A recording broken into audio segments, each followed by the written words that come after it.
I stared at the wedding invitation in my hands, its gold-embossed lettering shimmering under the cold glare of the office lights. James and Victoria cordially invite you. My brother's wedding.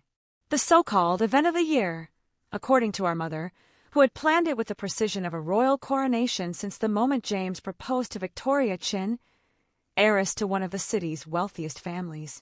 The irony? Rich. 10 years ago, James laughed the night I dropped out of med school to launch my own company. Sarah's throwing her life away, he told our parents over dinner. She'll come crawling back once she runs out of money. I never crawled. Instead, I built Atlas Industries from nothing, just me, a hand-me-down laptop, and a garage that reeked of motor oil and ambition. While James rode the coattails of his fiancée's family's business, Chin Enterprises, I worked 18-hour days and built something real. Today, Atlas Industries is worth over $2 billion. But my family had no clue. I kept my ownership hidden beneath layers of shell corporations. As far as they were concerned, I was just another nameless face in tech, a mid-level exec in oversized hoodies. Miss Porter, my assistant called from the doorway, pulling me back to the present. The board meeting starts in 5. I nodded, setting the invitation aside. Oh, and Chin Enterprises sent over the final semiconductor contract. They're expecting signatures by week's end. Right. A $50 million custom chip deal, Chin's last shot at saving their faltering product line. And they had no idea they were negotiating with me. The wedding was that weekend. I considered skipping it, but my mother's voice still echoed in my mind. Your brother is marrying into the Chin family. Try not to embarrass us this time. Wear something appropriate. I'd built an empire in jeans and startup grit, but to her, I was still a family failure. Wedding day. Sunlight spilled across manicured lawns and marble pillars. I arrived in a sleek black designer dress. Understated elegance, the kind only those who truly know labels would recognize. It was everything you'd expect when old money marries new. 500 guests, champagne waterfalls, and flowers imported from 5 continents. My mother greeted me with an air kiss. You actually came. And you look presentable. Behind her, my father was deep in conversation with Mr. Chin. No doubt about the semiconductor deal. If only they knew. Where should I sit? I asked, scanning the seating chart.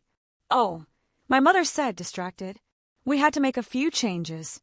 Victoria's family had important guests. I'm sure you understand. I understood perfectly. I always did. The ceremony was stunning. Victoria was radiant. James, insufferably smug. I watched it all from the back row, unseen and underestimated. As always, reception. Guests gathered in the opulent ballroom, searching for their place cards. Mine was missing, looking for something. Victoria's voice dripped syrup behind me. My seat, I said evenly. Her smile was tight. Didn't anyone tell you? We had to move some things around. But the kitchen staff set up a lovely table in the back. Laughter rippled somewhere nearby. James approached, drink in hand. Come on, sis.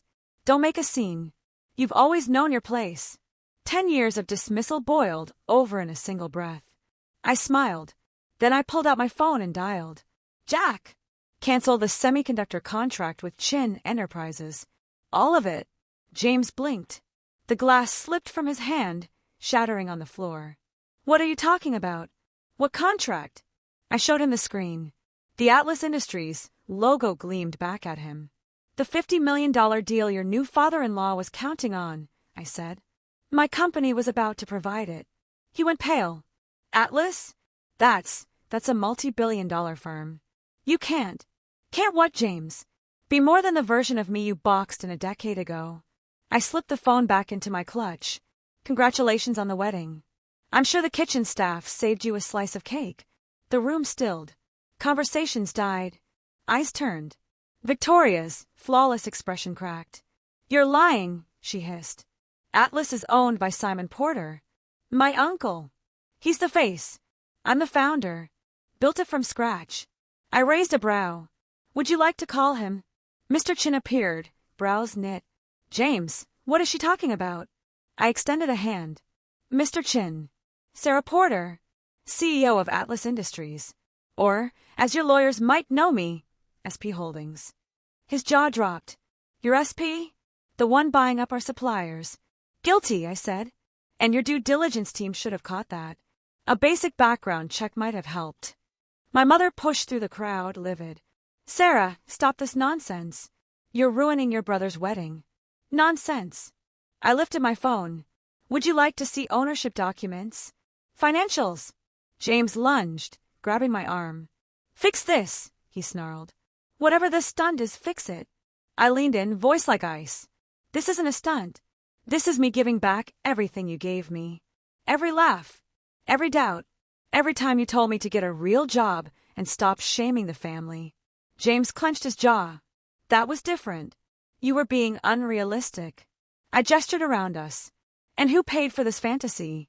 Chin Enterprises, a company 3 months from collapse without my chips. Victoria gasped, mascara streaking. Daddy, is that true? Mr. Chin's mask cracked. Sweat glistened on his brow. It's complicated.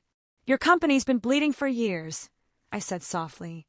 That deal was your last hope. My father finally spoke, stunned. Sarah, all this time, we thought you were struggling.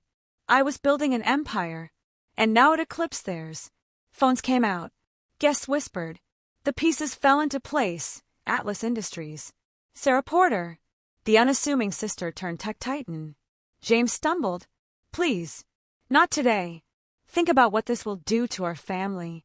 I laughed, cold and quiet. Our family? The one that cut me out of Christmas photos because I didn't wear Gucci. The one that told me I'd failed. My mother moved closer, still trying to salvage the night. We were worried. We wanted you to have a respectable career. Like James. I tilted my head. The perfect son who's been embezzling to cover gambling debts. James froze. How do you? I own the firm that audits Chin Enterprises, I said flatly. I know everything. Every fake invoice. Every dollar. I was just waiting to see how far you'd fall. Victoria stepped back, her voice cracking. You've been stealing from my family? The ballroom was now a stage. Every guest was an audience member. Phones filmed. Power shifted. Security! Mr. Chin shouted. Get them out! I wouldn't, I said calmly. Not unless you want Atlas to call on the loans we now own. Your creditors? Most of them answer to me. Security hesitated. They could feel it too. The balance had changed. Mr. Chin's voice was barely above a whisper. What do you want? I adjusted the hem of my black dress. Simple. Elegant. The same one my mother once called cheap. But today, I didn't need their approval. I had something better. A billion-dollar company, global respect, and the quiet satisfaction of knowing that the very people who laughed at me now depended on my mercy. James stumbled toward me, his arrogance finally cracked. Please, Sarah, we can work something out. A seat on the board. Full partnership, whatever you want. I smiled slowly. James, by next week, I'll own a controlling interest in Chin Enterprises. Your gambling and your father-in-law's incompetence made sure of that.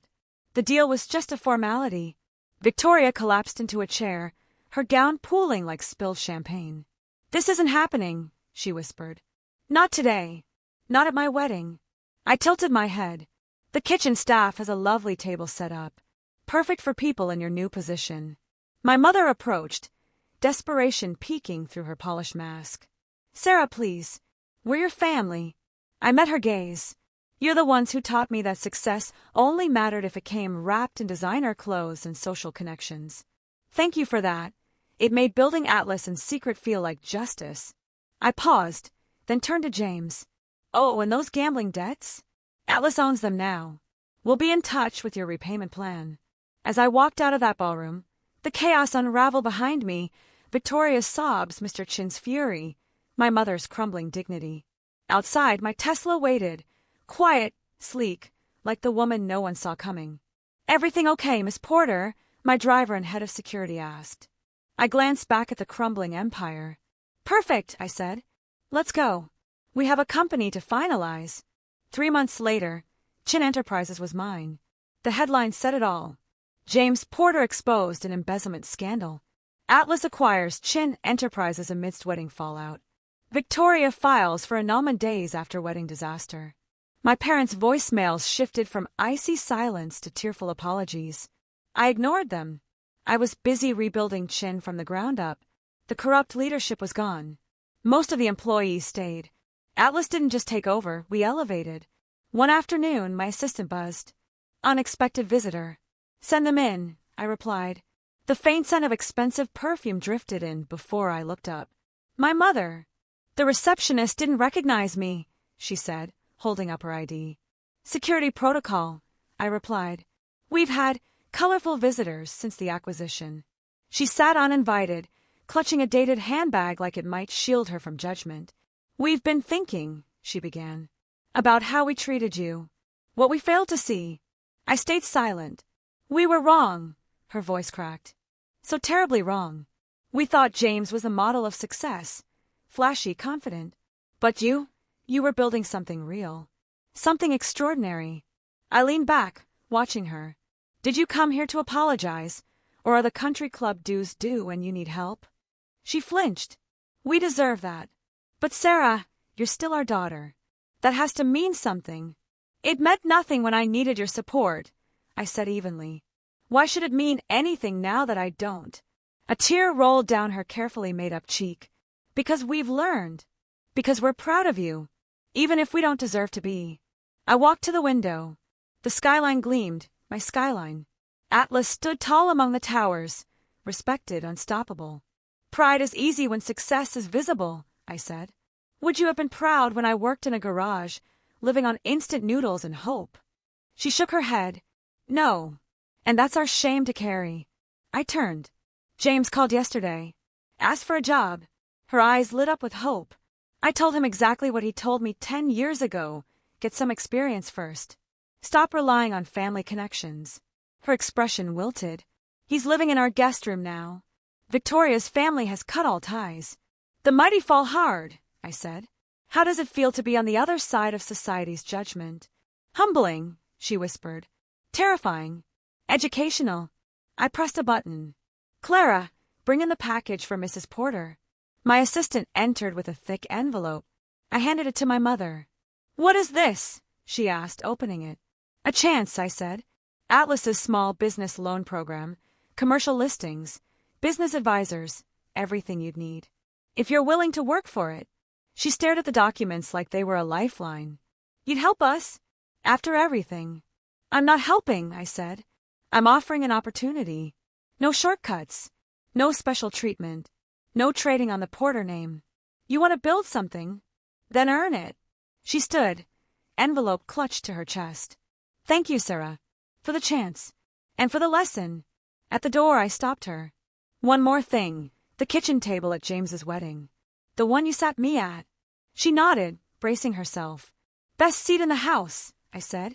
It's where you see who people really are. Her eyes glistened. Then she left. I turned back to my desk. My company needed me. The future needed building. I had no time to dwell on the past. Sometimes, the best revenge isn't served cold. It's served at the same table they once banished you to, while they watch you feast. Epilogue. Atlas Industries became a powerhouse in tech. James now works as a junior analyst at a boutique firm, learning, maybe for the first time, the value of honest work. My parents opened a small boutique with a loan from Atlas. It's modest, but theirs. And it's real. As for me, I kept the old workbench from my garage in the corner of my office. A reminder that appearances mean nothing. What you build, that's what counts. Because in the end, the kitchen table isn't just where you eat. It's where you learn who deserves a seat and who doesn't.